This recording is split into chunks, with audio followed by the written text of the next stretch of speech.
पहला वचन क्या है? जहां दर्शन की बातें नहीं होती वहां लोग क्या हो जाते हैं? निरंकुश हो जाते हैं। इंग्लिश में लिखा हुआ बेंडर, बेंडर का मतलब होता है जहां दर्शन की बात नहीं होती वहां पर लोग भटक जाते हैं। वहां पर लोग क्या हो जाते हैं? भटक जाते हैं। ओके, अब पढ़िए आगे। फिलिपियों 3 का 12 से 13 पढ़ लीजिए। यह मतलब नहीं कि मैं पा चुका हूँ, यह मतलब नहीं कि मैं पा चुका हूँ या सिद्ध हो चुका हूँ, जी, पर उस पदार्थ को पकड़ने के लिए दौड़ा चला जाता हूँ जिसके लिए मसीह यीशु ने मुझे पकड़ा था। 13 भी पढ़ लीजिए। हे भाइयों, मेरी भावना यह नहीं कि मैं पकड़ चुका हूँ, परंतु केवल यह एक काम करता हूँ कि जो बातें पीछे रह गई उनको भूलकर आगे की बातों की ओर बढ़ता हुआ निशाने की ओर दौड़ा चला जाता हूँ। 16:4 पढ़िए। इनके वचन 16:4। यहोवा ने सब वस्तुएं विशेष उद्देश्य के लिए बनाई हैं। यहोवा ने सब वस्तुएं, बस ओके इतना ही, ठीक है। अब 29-18 फिर पढ़ो।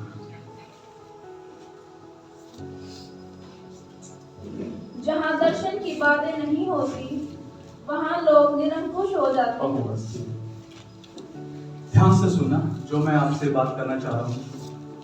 और मुझे ऐसा लगता है अगर आपको 2025 अपने जीवन में एक प्रोडक्टिव साल बनाना है, अगर फलवंत साल बनाना है, तो बहुत ज़्यादा ज़रूरी है आज के वचन को आप बहुत ध्यान से सुनिए, ठीक है। मैं बहुत सीरियस होकर और सीरियस मैटर पे आप लोगों के जीवन से संबंधित मैं बात करना चाहता हूँ। वहाँ पर यहाँ पर क्या लिखा हुआ है? जहाँ पर दर्शन की बात नहीं होती वहाँ पर लोग निरंकुश हो जाते हैं। जहाँ पर दर्शन की बात नहीं होती, इंग्लिश में लिखा है बेंडर, बेंडर का मतलब होता है भटक जाते हैं। यहाँ जहाँ पर दर्शन की बात नहीं होती वहां पर लोग क्या हो जाते हैं? भटक। 2025 में अगर ग्रो करना है, बढ़ना है आपके लाइफ में, कुछ ना कुछ दर्शन बोले तो लक्ष्य होना चाहिए। क्या होना चाहिए? लक्ष्य है। और पता है वचन क्या बोल रहा है? जिनका जीवन में कोई लक्ष्य नहीं होता ना, वो क्या हो जाते हैं? डाइवर्ट हो जाते हैं, भटक जाते हैं। समझ में आ रहा है क्या? आप लोगों ने आज मॉर्निंग में शायद कुछ ने मेरा स्टेटस देखा होगा, मैंने एक बात लिखी हुई है, वहां पे क्या लिखा हुआ है? A focused tortoise is better than a distracted rabbit. उसका मतलब क्या है? कि एक कछुआ जो कि जिसका अपने निशाने पे, अपने लक्ष्य पे ध्यान है, वो भले ही स्लो चलता है पर वो ज्यादा बेटर है उस खरगोश से जो तेज तो दौड़ रहा है बट भटका हुआ है। समझ में आ रहा है क्या? तो अगर हमें 2025 में अगर ग्रो करना है आपके पास 2025 के लिए, देखो मैंने इतनी सारी बातें की, हाँ आपको बताया हम क्या करेंगे क्या नहीं करेंगे। क्यों है ये सब बातें? क्योंकि 2025 को लेके क्या है? एक लक्ष्य है। समझ में आ रहा है क्या है? एक लक्ष्य है। और मैं आपको एक बात सच कह रहा हूं, अगर आप अभी भी आप सोचते हैं कि अगर आप ये सोचेंगे जैसा 2024 आया और 2025 को हम ऐसे निकल जाने देंगे, तो प्लीज आप ये बात भी ये उम्मीद मत करना कि हम बढ़ोतरी देखेंगे। बढ़ोतरी केवल वही देखेगा जिसके जीवन में लक्ष्य है, कुछ दर्शन। मैं उन लोगों के बारे में बताना चाहता हूं जिनका जीवन में लक्ष्य नहीं होता, उनकी लाइफ कैसे होती है। सबसे पहली बात, उनकी लाइफ ऐसी होती है कि जहाज होता है पानी का और उसको समुद्र में छोड़, मान के चलो उस जहाज को ये नहीं पता मुझे जाना कहाँ है, उसे पता नहीं है कि मुझे जाना कहाँ है। हवा इधर की आई तो वो जहाज उधर सरक गया, हवा इधर की आई तो जहाज इधर सरक गया, पीछे से हवा आई तो आगे चल पड़ा। और क्या हो रहा है कि महीनों दर महीने क्या हो रहा है कि वो जहाज बस घूमता इधर उधर घूम रहा है, उसको नहीं पता मुझे कहाँ जाना है। कई सारे लोगों की लाइफ में, जिनकी लाइफ में लक्ष्य नहीं है, पर्पस नहीं है, उन लोगों की लाइफ ऐसी है जैसा उनको कोई चलाना चाहता वो चल पड़ते हैं। तो समझ आ रहा है क्या? परिस्थिति इधर की हुई तो इधर खिसके, उधर की हुई उधर खिसके। आज मैं आपको एक बात बताऊं, आपको हैरानी होगी। शैतान को क्या बोला है? चोर बोला है। अकेला चोरी का मतलब ये नहीं होता कि धन दौलत पैसा वो से चोरी कर लिया, आपका टाइम भी चोरी करता है। पता आपको? आपका समय भी चोरी करता है, आपका टाइम बर्बाद करवाता है, वेस्ट करवाता है। उसको में आ रहा है क्या? और स्पेशली आपका वो टाइम वेस्ट करवाएगा जो आपका टाइम प्रेयर का है, जो आपका टाइम वचन का है। समझ में आ रहा है क्या? Yes. आप इस बात को समझना, मानना। डेविल, शैतान सबसे अधिक ताकत लगाता है कि आप अपनी लाइफ में प्रेयर ना कर सको, वर्ड ना पढ़ सको। ये उसकी पहली प्रायोरिटी है। उसकी प्रायोरिटी ये नहीं है कि आज मैं इसको झाड़ू नहीं लगाने दूंगा, नहीं, उसकी प्रायोरिटी है आज मैं इसको दोस्त से मिलने नहीं दूंगा, ये उसकी प्रायोरिटी नहीं। आज मैं ये नहीं करवाना, उसकी सबसे पहली प्राथमिकता ये है, आज मैं इसको वचन से दूर रखूंगा, प्रार्थना से दूर रखूंगा। जब ये वचन से दूर रहेगा, प्रार्थना से दूर रहेगा, मैं बाकी चीजों में इसकी लाइफ में कार्य कर सकता हूं। तो मैं आपको आज एक बात बताता हूं, इतने ज्यादा डिसवैल्यूएबल, इतनी अपनी वैल्यू मत गिराओ कि कोई भी आपको फोन करके बोले हाँ जी वहां जाना है, ये काम करना है, वो करना है। थोड़ा सोचो, थोड़ा दिमाग लगाओ, मैं वहां जाऊंगा, सबसे पहली बात कि क्या मेरा सारा समय तो नहीं निकल जाएगा, क्या मैं आने के बाद थक तो नहीं जाऊंगा? हेलो, तो समझ आ रहा है क्या? एक और बात मैं आपको बताता हूं, जिनका लाइफ में लक्ष्य नहीं होता,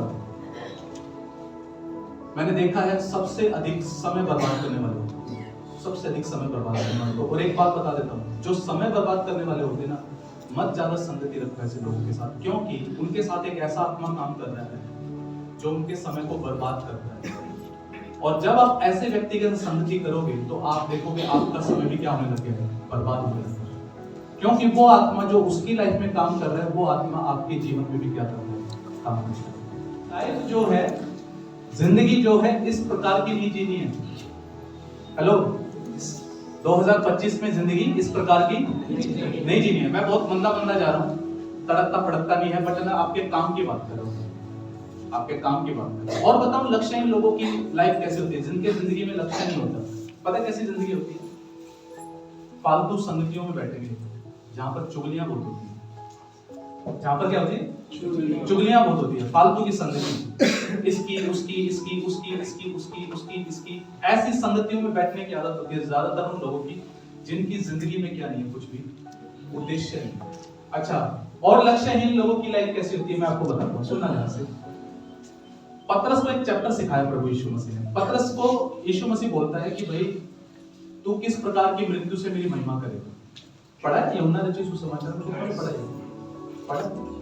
वहां पे पतरस को ना प्रभु बताता है कि तू किस प्रकार की मृत्यु से मरेगा और तू मेरी महिमा करेगा।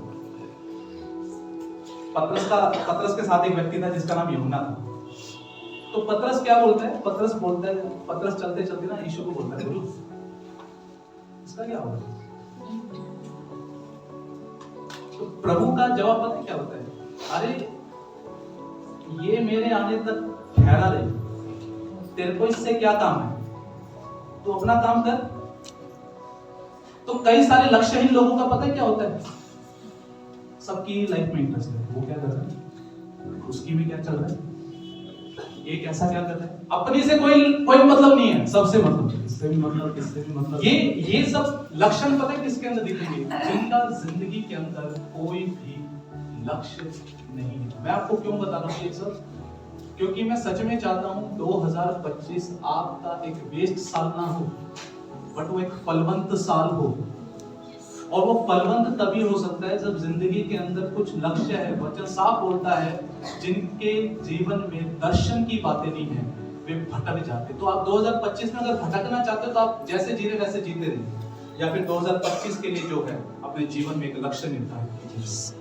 वैज्ञानिक एक बात बोलते हैं, वो बोलते हैं कि एक व्यक्ति जिसका जीवन के अंदर, अधिकतर उन्होंने ये चीज नोटिस किया है, वो व्यक्ति जिसका जीवन में उद्देश्य है, लक्ष्य है कुछ करने का, वो बताते हैं कि वो व्यक्ति ज्यादा जीता है बजाय कि उस व्यक्ति के जिसकी लाइफ में कुछ भी क्या नहीं है, पर्पस नहीं, उद्देश्य नहीं। वो ऐसा बोलते क्यों? क्योंकि उनका उद्देश्य जब तक पूरा नहीं होता ना, वो उनका हृदय हार मानने को तैयार नहीं होता, थकने को तैयार नहीं होता, रुकने को तैयार नहीं होता। वो आगे बढ़ते रहने की उनकी चाह उनको जीवित रखती है। जो समझ आ रहा है क्या? वहीं पर वो व्यक्ति, ऐसे व्यक्ति जिनकी लाइफ में कुछ पर्पस नहीं है, लक्ष्य नहीं है, वे अंदर से डिफीटेड है, हारे हुए, उन्हें नहीं पता कि हमें करना क्या है, और वो बहुत लंबे नहीं जी पाते। क्योंकि उनके अंदर देखो, उनके अंदर की ताकत का प्रवाह एक तरफ है नहीं, वो ऐसा बोलते क्यों? क्योंकि उनका उद्देश्य जब तक पूरा नहीं होता ना, वो उनका हृदय हार मानने को तैयार नहीं होता, थकने को तैयार नहीं होता, रुकने को तैयार नहीं होता, वो आगे बढ़ते रहने की उनकी चाह उनको जीवित रखती है। जो समझ आ रहा है क्या? वहीं पर वो व्यक्ति, ऐसे व्यक्ति जिनके लाइफ में कुछ पर्पस नहीं है, लक्ष्य नहीं है, वे अंदर से डिफीटेड है, हारे हुए, उन्हें नहीं पता कि हमें करना क्या है, और वो बहुत लंबे नहीं जी पाते, क्योंकि उनके अंदर देखो, उनके अंदर की ताकत का प्रवाह एक तरफ है नहीं। हालेलुया। कितना को बात समझ आ रही है? कितना को अंडरस्टैंड कर रहे हैं? समझ आ रहा क्या? तो 2025 में अगर मेरे को एक ब्लेस, एक फ्रूटफुल, एक फलवंत साल देखना है, मेरे लाइफ में क्या होना चाहिए? एक पर्पस होना चाहिए, उद्देश्य होना चाहिए। हालेलुया। मैं आपको एक बात बताता हूँ, देखो आप ना प्रभु यीशु मसीह में आने के बाद भी अगर लक्ष्य ही नहीं तो बहुत बेकार बात है प्रभु यीशु पे विश्वास करने के बाद भी। क्योंकि मैंने जब प्रभु को जाना ना, तो प्रभु ने ना मुझे जीवन में लक्ष्य दिया, मेरे को क्या करना है, मेरे को उद्देश्य दिया। हालेलुया। आज बहुत सारे मसीह लोग कंफ्यूज होते, नहीं पता हमें करना क्या है। उम्र भी बढ़ती जा रही है, उम्र भी बड़ी बड़ी हो चुकी है, बट स्टिल नहीं पता मुझे करना क्या है। हेलो, मैं जब छोटा था तो एक दिन टीचर ने पूछा, अरे तुम बड़े होके क्या बनना चाहते हो? तो अलग अलग लोग अलग अलग जवाब दे रहे थे, हम ये बनेंगे, हम ये बनेंगे, वो बनेंगे। मेरे को नहीं पता था उस टाइम पे क्या बनना। एक ने बोला इंजीनियर बनना है, मुझे ये तक नहीं पता था इंजीनियर होता क्या। तो मैंने बोल दिया मैं भी इंजीनियर बनूंगा।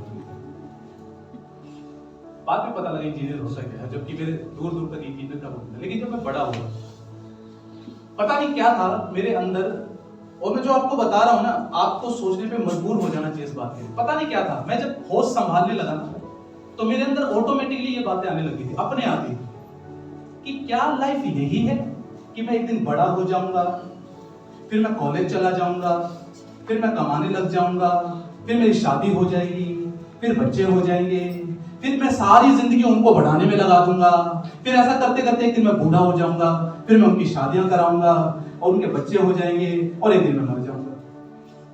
क्या लाइफ, मैं अक्सर ये सोचता था, क्या जिंदगी यही है? क्या लाइफ यही है? इसलिए मेरे अंदर ऐसा होता था, मैं प्रभु को नहीं जानता था, बट मैं ऐसा सोचता था, मुझे कुछ करना है, मुझे जिंदगी के अंदर कुछ करना है, मुझे लाइफ के अंदर, मुझे आम लाइफ नहीं जीनी। आपको एक बात बताऊं, आप परमेश्वर से जन्मे हुए हैं, यीशु मसीह हमारा बाप है, पिता है, आम जिंदगी नहीं जिए इस धरती पे रह के। वो ऐसा तहलका मचा के गया कि इतिहास उसी के ऊपर बटा हुआ जो है।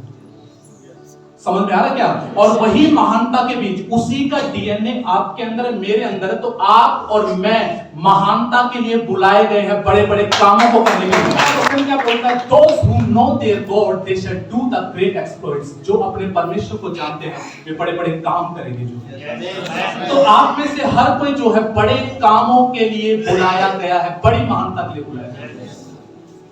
हालेलुया। तो मेरे मन में आता कि यार कुछ करना है जिंदगी में, कुछ बड़ा करना है। छोटा तो मैं सोचता ही नहीं था। तो मैंने 6ठी 7वीं क्लास में था, तो मैंने सोचा यार मैं एक दिन क्रिकेटर बनूंगा। तो मैंने क्रिकेट एकेडमी में ज्वाइन कर लिया। मैं बहुत जुनूनी व्यक्ति था, तो मैं ना 6 महीने के अंदर बड़ा बढ़िया क्रिकेट सीख लिया, बढ़िया। कोच भी बोलता था कि ये बढ़िया प्लेयर बन गया 6 महीने के अंदर। बट कुछ रेस्ट्रिक्शंस थे, मेरा पढ़ाई से ध्यान हट गया था। तो मेरे पापा थोड़े नाराज थे, वो बोले कि ये क्रिकेट वगैरह छोड़ दो, अपनी पढ़ाई पे ध्यान दे। तो क्या हुआ कि वहां से वो लक्ष्य मेरा कुछ बड़ा करना है। पढ़ाई तो सब करते हैं, तो मेरे मन में क्या था कि मुझे कुछ क्या करना है, बड़ा करना। थोड़ा बड़ा हुआ तो मेरे अंदर एक टैलेंट था, मैं लोगों के ना आवाजें निकाल देता था। अब तो मैंने छोड़ दी वो सब चीजें, इतना नहीं करता। लेकिन मेरे साथ क्या होता था, कोई व्यक्ति अगर मुझसे बात कर ले, डेली बात कर ले, तो पता नहीं क्या होता था कि मैं उसकी आवाज निकाल देता था। ये ऐसे तो लोग चौंकते थे कि यार ये कैसा बंदा है, सबकी आवाज। प्रिंसिपल मैडम आई, उनकी आवाज निकाल दी, प्रिंसिपल है उनकी निकाल दी, सबकी एक टू वो। मैं लगता था भाई पूरा कला था। तो मैंने सोचा कि मैं एक्टर बनूंगा, सिंगर बनूंगा। मैंने ये सब बातें अपने माँ बाप को बोली, तो मेरे पापा उसमें भी एग्री, क्योंकि सब ये सोचते हैं कि भाई इनमें उनको पढ़ाई करनी चाहिए, पढ़ना चाहिए। तो मेरा वो सपना भी क्या हो गया, वो टूट गया। फिर थोड़ा बड़ा हुआ तो मैं सोचा चलो ये कर लेता हूँ, सिंगिंग कर लेता हूँ, वो कर लेता हूँ, बट किसी भी बात में मेरे पेरेंट्स हैप्पी नहीं थे। उसके बाद जब मेरी 12वीं क्लियर हुई तो 12वीं जब क्लियर हुई तो वो लक्ष्य मेरे अंदर कैसे आया, क्योंकि मैंने 12वीं पास करने के लिए, क्योंकि मेरे पास होने के चांस थे, मैं फेल होता, पक्का फेल होता, लेकिन मैंने बहुत सनकीपन में होके 1.5 महीने के अंदर इतनी पढ़ाई की कि मैं पढ़ते पढ़ते नहाता नहीं था, सप्ताह भर जो।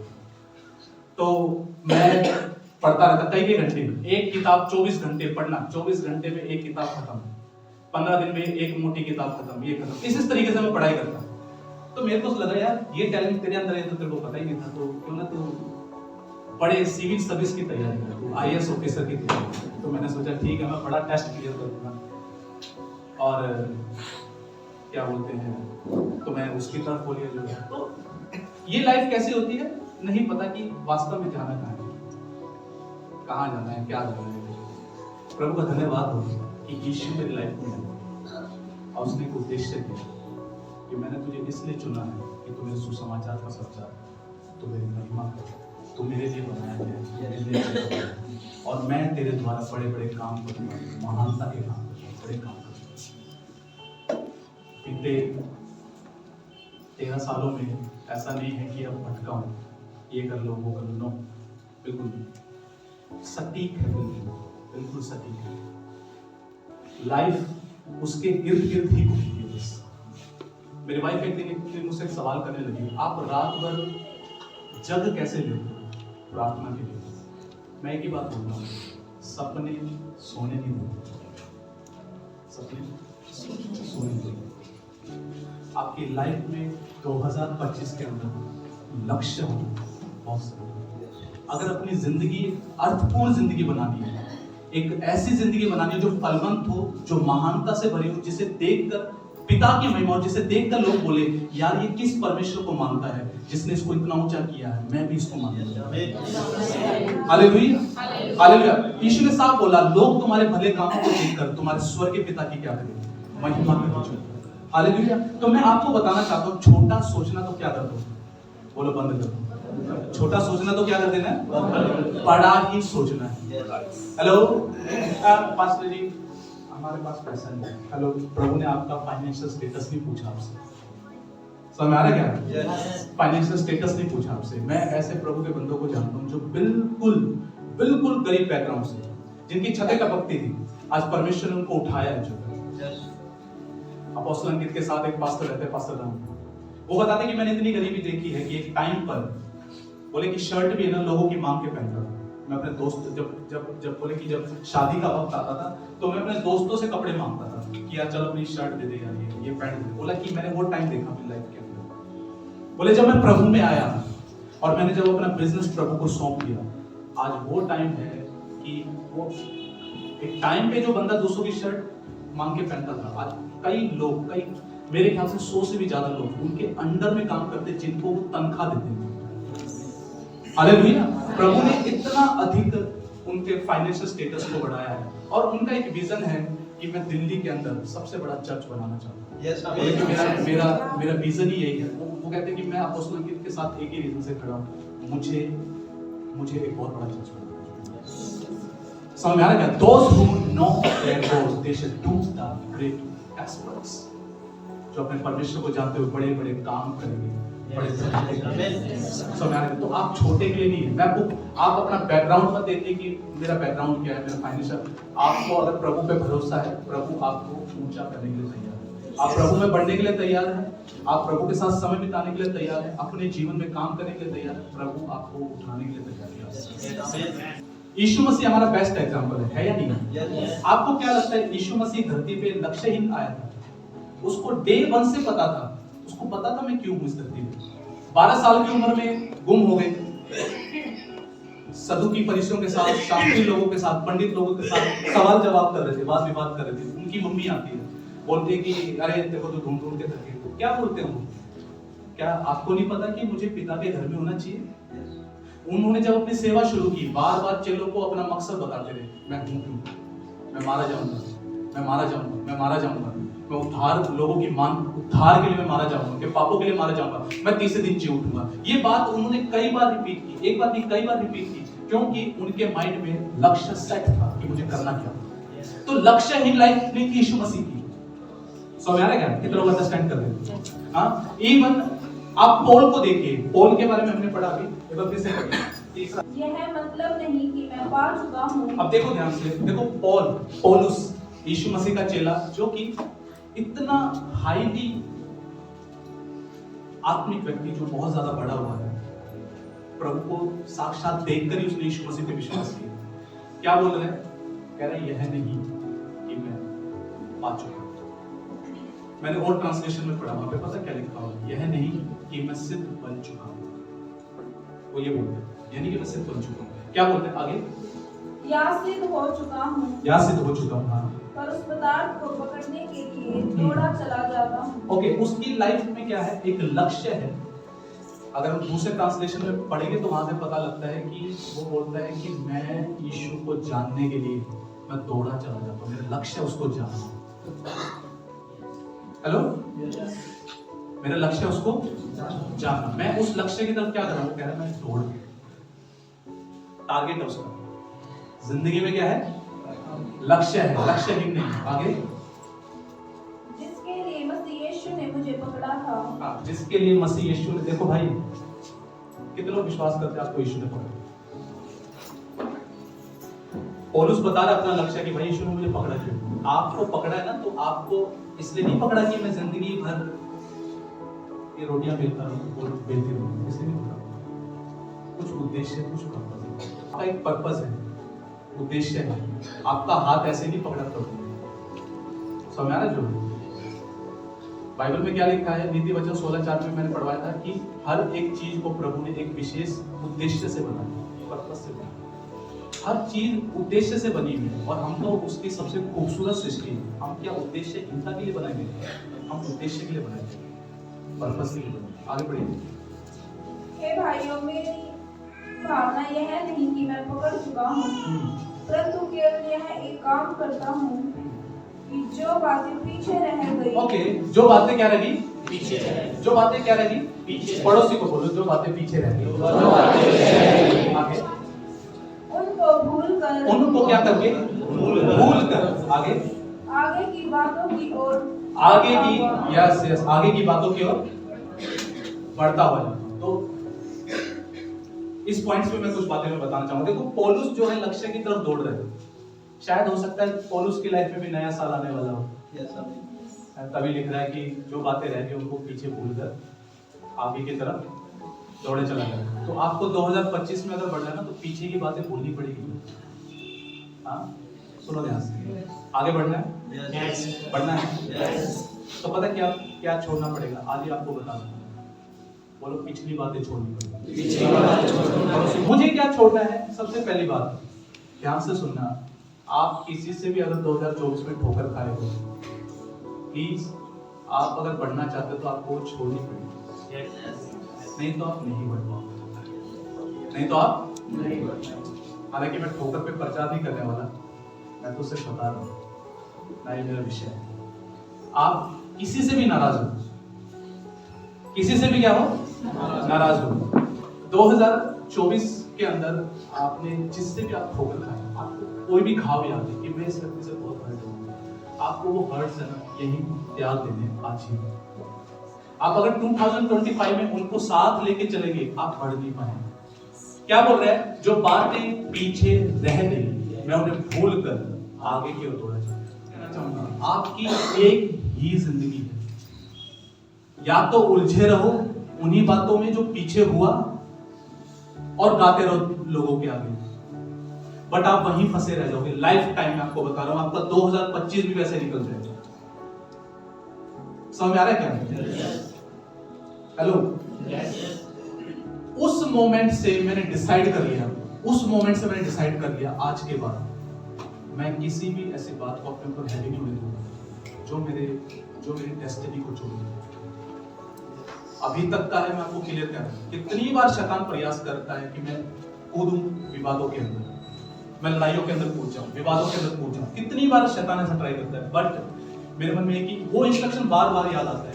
एक चीज लाइफ में भी निर्धारित हो, मुझे इस समय तक इस चीज तक पहुंचना है। अगला पॉइंट, आपको भूलने होंगे अपनी लाइफ के फेलियर। क्या भूलने होंगे? जिंदगी के वो असफलताएं जो आपने 2024 के अंदर देखी होगी। आपने गिरना देखा होगा, आप कई बार गिरे होंगे, आपको लगा होगा अब मैं कैसे उठूं।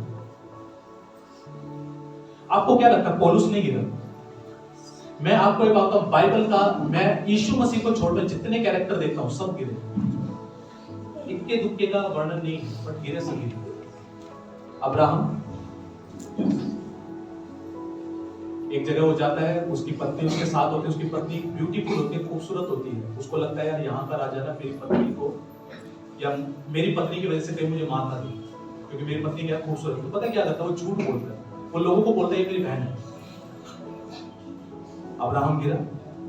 सेम गलती उसके बेटे इसहाक ने की। उसकी पत्नी भी खूबसूरत थी, उसको भी सेम ये डर था कि मेरे को ये यहाँ का राजा मार देगा मेरी पत्नी को, तो क्या बोलते हैं ये मेरी बहन है। इज़राइल जिसका नाम याकूब था, उसने धोखे से ब्लेसिंग्स हथी आई, आशीषें हथी आई। हेलो, समझ आ रहा क्या? धोखे से उसने आशीषें हथी आई। हर बार वो चीट करने का प्रयास करता था। उसका नाम ही याकूब था। याकूब का मतलब अड़ंगा मारने वाला, धोखा देने वाला, उसका नाम ही यही था। गिरा। मूसा अत्यधिक क्रोध करने वाला, परमेश्वर ने उसको तख्तियों पर आज्ञाएं लिख के दी। नीचे देखा इजरायलियों ने कुछ गलत काम कर दिया तो उसको वहीं पटक के मारा, गुस्सा आया उसको पटक के मारा। मूसा वायदे के मुल्क में नहीं जा पाया। प्रभु ने बोला था चट्टान को बोल, गुस्से में आके बोला नहीं, छड़ी थी दे के मारा उसको, क्योंकि वो इरिटेट था, फ्रस्ट्रेट था। गिरा। उसका साथी हारून मूसा के विरोध में कुड़कुड़ाता है, उसको और उसकी बहन को कोड़ हो जाता है। गिरा। दाऊद सबसे अधिक फेमस है, व्यभिचार में हत्या के पाप में क्या हुआ? गिरा। हेलो, समझ आ रहा क्या? एलिया स्वर्ग से आग बरसाने के बाद, आसमान से बारिश कराने के बाद, एक औरत की धमकी से डर के पता प्रभु को क्या बोलता है? हे प्रभु अब तो उठा ले। अभी नबी मरवाए हैं, 400 नबी मरवाए हैं। उसके बाद, उसके जस्ट बाद, इतना बड़ा चमत्कार होने के बाद उसको ये विश्वास नहीं है कि यजेबेल से परमेश्वर बचा लेगा। एक धमकी देती है, बोलते तेरे को खत्म कर दूंगी। सीधा प्रभु को बोलता है, हे प्रभु मेरे को खत्म कर ले, उठा ले मेरे को। सुसाइड वाली प्रार्थना कर ले। गिरा। उसका विश्वास डाउन हुआ। कोई भी ऐसा व्यक्ति नहीं है जिसका विश्वास डाउन ना गया। हम कई बार सोचते हैं महीनों भर पहले मेरा विश्वास ऊंचा था, आज मेरा विश्वास का स्तर नीचे है। कोई भी ऐसा प्रभु का बंदा नहीं है जिसके विश्वास में अप डाउन ना हुए हो। सबके में होता है। हेलो, समझ आ रहा है क्या? पतरस 3 बार इनकार किया। पौलुस का मरकुस को लेकर बरनबास से लिखा है, इतना ज्यादा झगड़ा हुआ कि वो दोनों क्या हो गए? अलग हो गए। गिरा। हेलो, कितनों को बात समझ आ रही है? कितने लोग अंडरस्टैंड कर रहे हैं? और ना जाने कितने ही ऐसे वर्णन है बाइबल के अंदर। एक भविष्यवक्ता बोलता प्रभु को, हे प्रभु कुछ के बाद तूने मुझे धोखा दे दिया। गिरा। समझ आ रहा क्या? तो मैं आपको क्या बताना चाह रहा हूं, पौलुस क्या बोलता है? जो बातें पीछे रह गई, इसका मतलब वो भी कुछ करना चाहता था बट उससे रह गई। हेलो, उससे वो रह गई, वो कर नहीं पाया। क्या कहता है? भूल कर आगे की तरफ दौड़ा चला जाता है। तो समझ आ रहा क्या? शायद आपको लगा होगा मेरा तो 2024 बड़ा वेस्ट किया, मेरे उठक पटक बहुत ज्यादा की, मैं बहुत बार गिरा, मेरे से बहुत पाप हुए, बहुत गलतियां हुई, अब पता नहीं मेरा 2025 भी ऐसे निकल जाएगा, परमेश्वर मेरे पापों को माफ नहीं करता। हेलो, मैं आपको बताना चाहता हूँ कितनी उठक पटक आई हो, सबसे पहले अपने आप को माफ करो। परमेश्वर आपको क्षमा कर चुका है, अपने आप को माफ करो, भूलो, आगे की तरफ। जहां भी गिरावट आए, इट्स ओके। आपको अपनी दुर्बलताओं पे, कमजोरियों पे सोचना है कि मैं 2025 में ज्यादा कार्य करूंगा, मैं ज्यादा मेहनत करूंगा, मैं ज्यादा लक्ष्य से बढ़ूंगा। हेलो, तो मेरा क्या? मैं ज्यादा लक्ष्य से बढ़ूंगा, मैं ज्यादा फोकस्ड होकर बढ़ूंगा। मैं 2025 में मैं उन चीजों को कट कर दूंगा जिन्होंने मेरे को 2024 में भटकाया है, मेरे माइंड को डाइवर्ट किया। मैंने बोला महानता के बीज है। समझ आ रहा है क्या? Yes. किसके बीज है? महानता के आपके अंदर है वो DNA, वो क्योंकि यीशु मसीह का बीज आपके अंदर है। मैंने बुद्धिमान देखे, पता है क्या देखी मैंने बुद्धिमान उसकी ये देखी है कि इवन वो यीशु के जैसा बनाने के लिए वो फेलियर भी इस्तेमाल कर लेते हैं आपके कैरेक्टर को बनाने के लिए। केक बनता है, केक ऐसे नहीं बनता। सेम ऐसे यीशु को जब आपको बनाना है ना, सिर्फ सफलताएं नहीं बनाती आपको, आपकी असफलताएं भी आपको बनाती है। आपको पता है कैसे? उसे ये पता है ये गलती इस वजह से हुई थी, अब ये गलती मैं दोहराऊंगा, अब ये गलती मैं दोहराऊंगा, मैं इस वजह से गिरा था, मैं ये गलती दोहराऊंगा नहीं।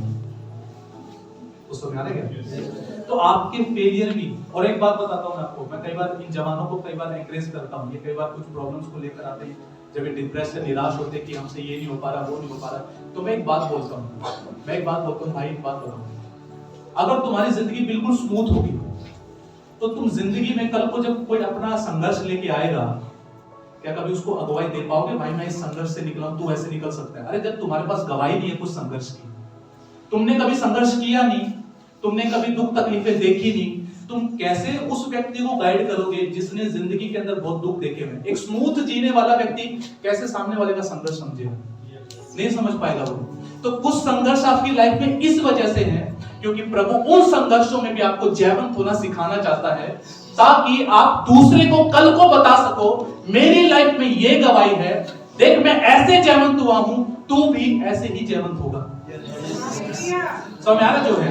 तो आपकी लाइफ के जो फेलियर है ना, आप सोचते हो हे प्रभु ये फेलियर हटा क्यों नहीं रहा, जो है ये हट क्यों नहीं रहा? प्रभु चाहता है तू हटाएगा, मैं तेरे को सिखाऊंगा उस पे पैर रखना। शांति का राजकुमार शीघ्र ही शैतान को अपने तुम्हारे पांव तले क्या कर देगा? कुचलवा देगा। वो ये नहीं कह रहा कि वो कुचल देगा, वो कह रहा है वो तुम्हारे पांव से कुचलवा देगा। चाहे कोई भी ऐसा एडिक्शन हो, शांति का राजकुमार शीघ्र ही शैतान को, उस लत को मेरे पांव तले कुचलवा देगा। किसके पांव तले? हमारे। कह रहा तुम्हारे ही पांव तले। समझ आ रहा जो है? एक बात मैं आपको बताऊं, कई बार लोग सोचते हैं अरे प्रभु इतना महान है, शैतान को हटा क्यों नहीं देता? कई बार मेरे को ऐसा समझ में आता है, ये मेरा प्रकाशन है, ये मेरा वर्जन है। तो इस वर्जन में क्या है? इस वर्जन में ये है, मेरे को ऐसा लगता है कि प्रभु शैतान को बताना चाहता है बेटा देख मेरे को तो आने की जरूरत ही नहीं है, ये जो है ना ये मेरे बच्चे यही तेरे को नीचे देके मारेंगे, मैं आऊंगा तुझसे लड़ने, ये मेरी तौहीन है, मेरे बच्चे ही देख लेंगे तेरे को। हालेलुया। मतलब ये मेरी समझ है भाई, मेरे को ऐसा लगता है कि प्रभु इसलिए नहीं करते क्योंकि प्रभु को हमारे द्वारा करवाना है। हालेलुया। तो बाइबल क्या बोलती है कि शांति का राजकुमार शीघ्र शैतान को तुम्हारे पांव से कुचलवा देगा। तो आप कहीं स्ट्रगल किए हो 2024 में, मैं आपको इतना बता देना चाहता हूँ, आपके पास गवाहियां होंगी तभी आप बता पाओगे किसी को कि आप दूसरा कल को संघर्ष लेके आए, आपने स्मूथ जिया सब कुछ, मेरा तो सब स्मूथ चला है, मैं आपकी बात समझ ही नहीं पा रहा। भाई स्मूथ वाला ना किसी को अगुवाई नहीं कर सकता, मैं आपको क्लियर बता दूं, जिसने कुछ झेला है ना वही किसी को गाइड कर सकता है, नहीं कर सकता। समझ आ रही है? एक बात बताओ, जिसको ये पता ही नहीं गरीबी है, वो गरीब को क्या समझे? या जिसको पता ही नहीं कि यार बीमारी में जयवंत कैसा हो जाता है, तो क्या किसी को पता है तो बीमारी कैसे जयवंत हो? जो किसी लत में कभी फंसा नहीं, वो लत वाले व्यक्ति को कैसे बाहर निकलने के लिए मदद करेगा। हालेलुया। तो समझ आ रहा है?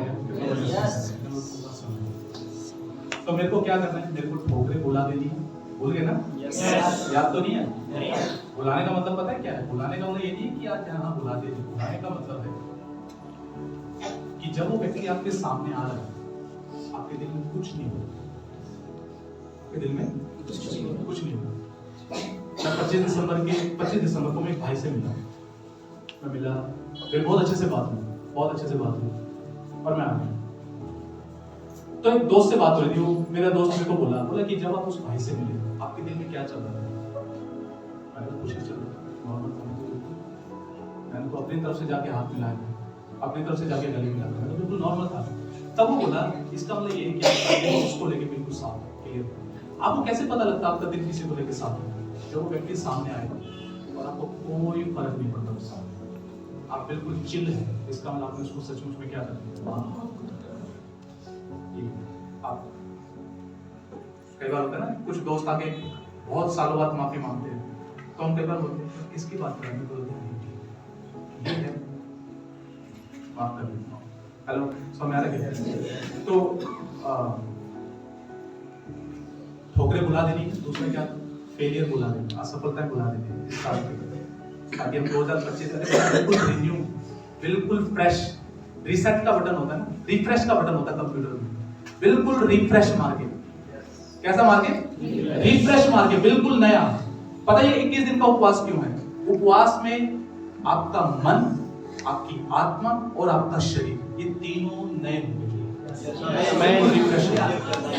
ठीक है। ओल्ड सब कुछ निकल जाएगा, पुराना निकल जाएगा, आगे की तरफ बढ़ेंगे। और दूसरा, इस उपवास का लक्ष्य है हम साल का पहला महीना प्रभु को समर्पित करके आए, ताकि हमारे बाकी 11 महीने A1 जबरदस्त बढ़िया जाए।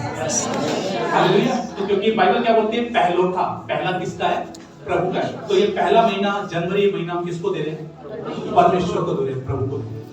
21 दिन मेरी पूरा कोशिश रहेगा, मैं ऑनलाइन आपसे कनेक्ट हूँ 8 से 9 बजे तक, जो 1 घंटा हम वचन से सीखेंगे 21 दिन तक, 21 डेज तक आप ऑनलाइन कनेक्ट हो, जितने भी आप उसके अंदर हैं आप ऑनलाइन कनेक्ट हो, हम साथ में प्रार्थना करेंगे, हम साथ में वचन को सीखेंगे 21 डेज तक। 2024 में जो सफलताएं हो गई है, वो सफलताओं को भी भूल गए। रीजन पता है क्यों?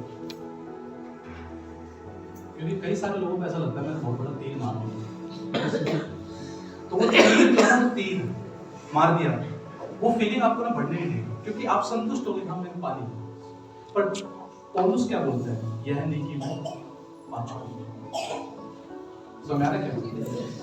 मैं आपकी बात नहीं कर रहा, मैंने व्यक्तिगत ऐसे लोगों से मिलता हूँ जो मेरे को एक बहन मिली, वो बहन मेरे को बोली भैया 2019 में जब 2020 में जब लॉकडाउन था, मेरा बहुत अच्छा जीवन था, मैं प्रार्थना करती थी, मैं वचन में समय बिताती थी, ऐसा होता था वैसा होता था। और मैं मन ही मन सोच रहा, मैंने उसको नहीं बोला। तो कई सारे लोग ऐसे सोचते हैं, उस टाइम पे मैं इतना प्रेयर करता था, इतना वर्ड पढ़ता था, ऐसा होता था वैसा होता था ऐसा होता था। तो क्या भूल जाओ उस सफलता को, आपको नया मिलने वाला है। यस आमीन। नए अनुभव मिलने वाले यीशु के नाम में। यस आमीन। नई चीजें मिलने वाली हैं, नए काम, नई बातें, एक मैं सब कुछ नया कर देता हूँ, पुरानी बातें पीछे। यस आमीन। हालेलुया। हालेलुया। हमारा क्या? यस। सब तो ये सफलताएं भी क्या हो जाना है, भूल जाना है। 2025 में नई ऊंचाइयों को छुएंगे, नए ऊंचाइयों को छुएंगे, यस आमीन। नई ऊंचाइयों को छुएंगे। यस आमीन। हालेलुया। हालेलुया। 3 चीजें भूल जाओ, आज ही भूल जाओ। 2024 की सफलताएं भूल जाओ, यस।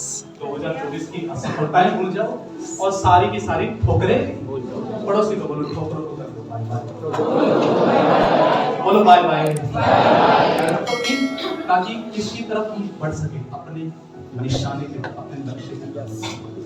हालेलुया। हालेलुया।